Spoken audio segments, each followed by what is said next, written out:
안녕하세요. 지피입니다. 오늘은 글래스노드의 일주일간의 가상화폐 시장 및 비트코인에 대한 인사이트를 가지고 왔습니다. 비트코인은 현재 88에서 86K 사이에 머무르고 있는데 매수 압력은 비교적 약한 상태입니다. 시장에서 얼마나 활발하게 움직이고 있는지 알 수 있는 방법은 간단한데요. 투자자들이 매도하면 확정된 이익이나 손실에 대한 규모가 나오죠. 거기에 대한 규모를 알아보는 온체인 지표인데요. 이 차트는 실현 이익과 손실 규모를 합쳐서 절대값으로 수치로 표현한 건데요. 3.4B에서 이 가격대죠. 508M으로 급격히 줄어든 상황입니다.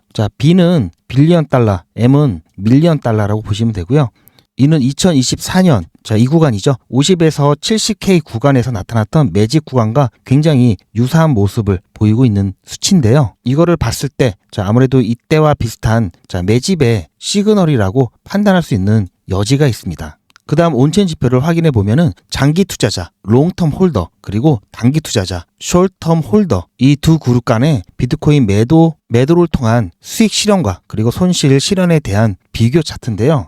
최근에 매도해서 손실을 입은 투자자들이 대부분 STH죠. 그리고 수익을 얻은 대부분의 홀더들은 롱텀 홀더즈, 즉 장기 투자자라는 것을 알 수가 있습니다. 여러분들이 보시기에 이건 조금 헷갈린다 이렇게 보실 수 있겠지만 조금 어렵게 느껴지시더라도 지금은 그냥 이런 게 있구나 이렇게만 지나가시면 제가 매주 반복적으로 말씀을 드릴 거기 때문에 익숙해지시면 아마 보기가 더 편해지실 겁니다. 현재는 가격이 조금 눌려져 있는 상태인데요. 상승장이 이어지려면 자본의 유입이 있어야 되겠죠. 즉 수요가 받쳐줘야 됩니다. 지속적으로 이 가상화폐 시장에 이 자금이 수혈이 이루어져야 되는데요. 자본 유입 규모는 손실을 입고 매도하는 규모보다 훨씬 더 커야 됩니다. 하지만 현재 롱텀 홀더들, 장기간 투자자의 이익과 단기 투자자의 이 손실 같은 이 손실 규모를 봤을 때 거의 0에 수렴하면서 중립 구간에 가까워지고 있는데요. 장기 보유자들의 수익 실현 규모가 단기 보유자들의 손실 확정 규모와 거의 비슷한 수준입니다. 그래서 플러스 마이너스 해서 지금 0에 가까운 모습을 나타내고 있다는 얘기는 즉 자본 유입이 정체가 되었다. 우리는 이것을 보고 판단할 수가 있습니다. 즉 수요가 좀 약해진 상태다. 그렇기 때문에 조금만 저항이 있더라도 이 부분을 좀 힘있게 돌파할 수 있는 힘이 좀 약하겠죠. 이번에는 단기 보유자의 총 미실현 손실 금액에 대해서 알아보는 온체인 지표인데요. 우리가 이때 베어 마켓과 불 마켓을 구분을 했을 때 과거에 이 상승장과 비교를 해 봤을 때 확실히 베어 마켓에 비해서 이 상승장, 이 불 마켓에 현재가 더 가깝다는 것을 보실 수가 있으실 겁니다. 따라서 최근에 시장이 이게 불장인지 아닌지 정말 헷갈릴 정도로 기존의 이 반감기 사이클과 너무 다 다르다라는 얘기가 많이 나오고 있는데요. 지금 이 수치로 봤을 때는 그래도 베어 마켓 이 시즌과는 차이가 크죠. 불마켓에 가깝다는 것을 볼 수가 있습니다. 따라서 이 단기 보유자들이 받는 스트레스가 물론 굉장한 수준일 것으로 생각이 되지만 과거 사이클과 비교를 했을 때 엄청나게 비정상적인 큰 수준은 아닌 것으로 나타나고 있는데요. 과거 상승장에서 피크를 찍었던 이때는 물량이 롱텀 홀더에서 숏텀 홀더로 넘어갔을 때랑 거의 일치합니다. 이 경우에 이 숏텀 홀더가 이 비트코인 고가에 매수를 하게 되는데요. 가격 하락에 대해서 더욱 민감하게 반응을 합니다.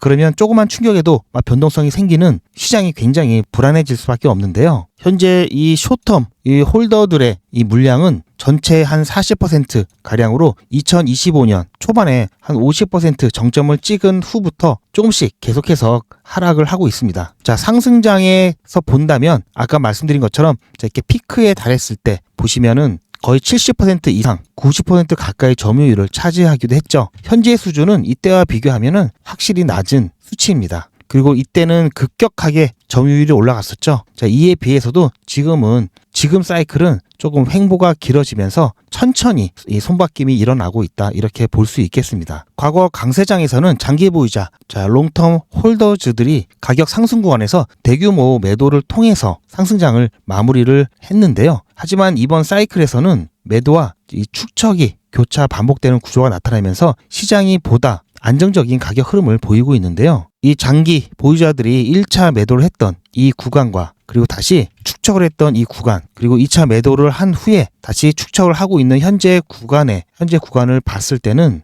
이러한 움직임으로 인해서 이 비트코인 가격도 박스권을 그리면서 이렇게 조정과 횡보, 이 간헐적 상승을 보이는 움직임을 나타내고 있습니다. 자, 이런 분배와 재축적의 이 반복 구조는 새로운 시장 특성을 보여주게 되는데요. 과거 강세 장과는 조금 달리 이 조정 구간이 짧고 반등이 빠른 패턴의 기반이 나타나고 있습니다. 자, 이것은 ETF 도입 그리고 기관의 유입에 따른 이 보유자 심리 변화 등을 나타낸다고 보고 있고요. 시장이 조금 성숙해졌다라고 보고 있습니다.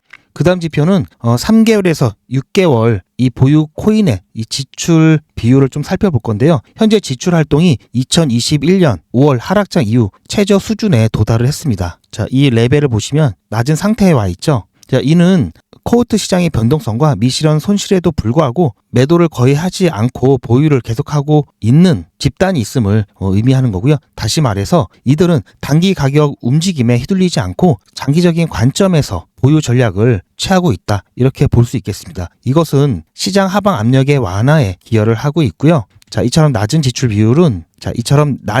비율은 추측의 연장선이자 장기 보유 전환의 전조로 볼 수 있습니다. 향후 공급 부족 가능성도 높이는 요소가 될 수 있기 때문에 가격을 안정화시키는 데는 정말 중요한 역할을 하고 있는 거죠. 또한 이 장기 보유자가 현재 비트코인 네트워크 전체 투자 가치의 40%를 보유하고 있으면서 이는 역사적으로도 굉장히 높은 수준이죠. 이처럼 장기 보유자들이 자산을 추적하고 매도하지 않는 기간이 시장 내 유통 물량을 점진적으로 압축시키는 역할을 하고 있는데요. 자, 결과적으로 공급 부족을 야기하면서 향후 시장에 새로운 수요가 유입될 경우에는 새로운 상승장의 기반이 되는 구조를 만들어가고 있습니다. 따라서 이번 온체인 지표를 통해서 우리가 알 수 있는 것은, 자, 첫 번째, 단기 수요는 약해졌지만 공급도 제한적이다. 자, 이렇기 때문에 박스권 가격 유지가 가능한 상태라고 볼 수 있고요. 또한 장기 보유자, long-term holders, 장기 보유자의 축적이 시작되고 있고 중장기적으로 봤을 때는 굉장히 긍정적인 신호다, 이렇게 볼 수가 있습니다. 그리고 시장의 성숙도가 조금 더 높여진 것을 우리는 확인할 수 있고요. 그리고 시장 사이클도 더 정교해졌습니다. 과거처럼 단순하게 급등 후에 바로 폭락하는 게 아니라 배분과 이 추적을 반복하면서 어느 정도의 박스권 가격을 형성할 수 있고 충분한 모멘텀이 들어왔을 때 가격 상승이 이루어지는 것을 볼 수가 있습니다. 따라서 이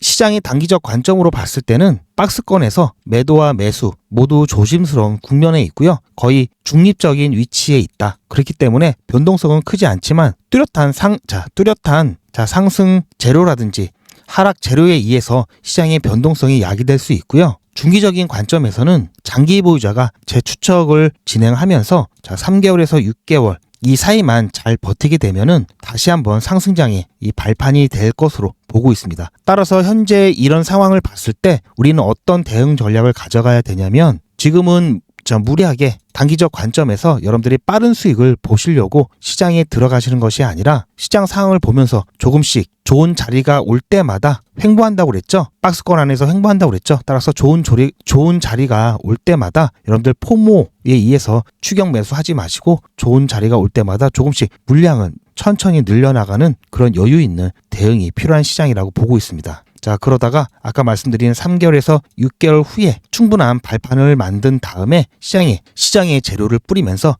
확실한 상승장으로 도약할 수 있을 것으로 전망을 합니다. 그리고 또 한 가지, 비트코인, 이더리움, 시총이 좀 높은 코인들은 이런 식으로 진행할 가능성이 굉장히 높고요. 하지만 이렇게 좀 무거운 코인들이 박스권 내지 횡보하는 시장에서는 시총이 낮은, 시총이 가벼운 코인들이 큰 변동성을 나타내면서 급등락을 반복하는 모습이 나타나게 되는데요. 자, 이럴 때 여러분들께서 좀 단타로 수익을 내실 수 있는 또 그러한 시장도 열릴 수 있기 때문에 무리하지 않는 선에서 이러한 부분도 한번 노려볼 만하다, 이렇게 말씀을 드리고 싶습니다. 최근 일주일간의 이 온체인 지표를 통해서 여러분들의 시장에 대한 전망을 알아봤고요. 제가 일주일에 한 번씩 매주 이런 온체인 지표를 통해서 여러분들께 앞으로의 시장에 대한 전망 계속해서 살필 거니까요.